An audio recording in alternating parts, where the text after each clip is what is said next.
बंदर और गधे की एक सबक आमूज़ा कहानी। एक दफ़ा का जिक्र है कि एक खूबसूरत जंगल में एक गधा और बंदर रहते थे। दोनों में कभी कभार मुलाकात हो जाती, लेकिन इनकी फितरत बिल्कुल मुख्तलिफ थी। बंदर बहुत चालाक और शरारती था, जबकि गधा सादा, लूह और मेहनती था। एक दिन गधे ने जंगल में लकड़ियां उठा रहा था कि इन्हें बाजार में बेचकर कुछ पैसे कमा सकूं। रास्ते में इसकी मुलाकात बंदर से हुई। बंदर ने गधे को काम करते देखा तो जोर जोर से हंसने लगा। अरे गधे, तुम सारा दिन सिर्फ काम करते रहते हो, कभी मौज मस्तियाँ भी किया करो। बंदर ने तंजिया लहजे में कहा। गधे ने मुस्कुराकर जवाब दिया, मेहनत करने से पेट भी भरता है और इज्जत भी मिलती है। तुम सारा दिन दरख्तों पर कूदते हो, क्या तुम्हें कभी भूख नहीं लगती? बंदर ने सीना तान कर जवाब दिया, मुझे सब कुछ बगैर मेहनत के मिल जाता है।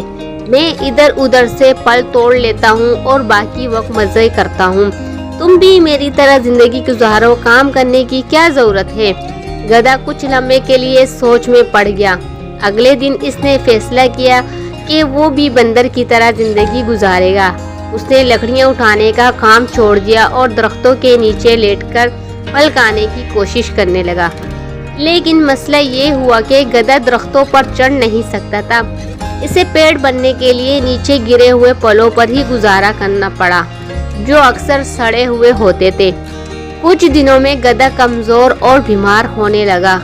इधर बंदर रोज नए खेल खेलता, दरख्तों पर झूलता, मगर एक दिन वो फिसल कर गिर गया और उसके हाथ जख्मी हो गए।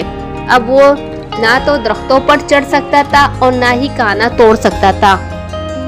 अब दोनों परेशान हाल थे। बंदर को खाने के लिए मदद की जरूरत थी और गधे के पास ना खाना था और ना ही ताकत थी।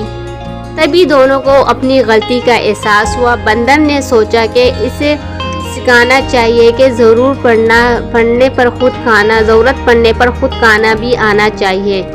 और गधा ना समझा कि हर किसी की फितरत अलग होती है और जो है नकल करने मसले का हल नहीं।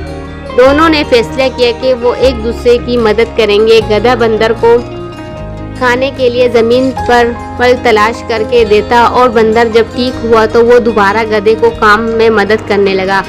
इस दिन के बाद दोनों ने सीखा कि अपनी फितरत और सलाहियतों के मुताबिक ज़िंदगी गुजारनी चाहिए और दूसरों की अनदेखी तनकीद कितना नुकसानदा हो सकती है। क्योंकि जो है अगर गधा बंदर की नकल ना करता तो वो जो है ना जिस्म उसका कमज़ोर ना होता, और अगर उसको बंदर को अपने ऊपर खुद एतमादी नहीं होती तो नीचे ना गिरता।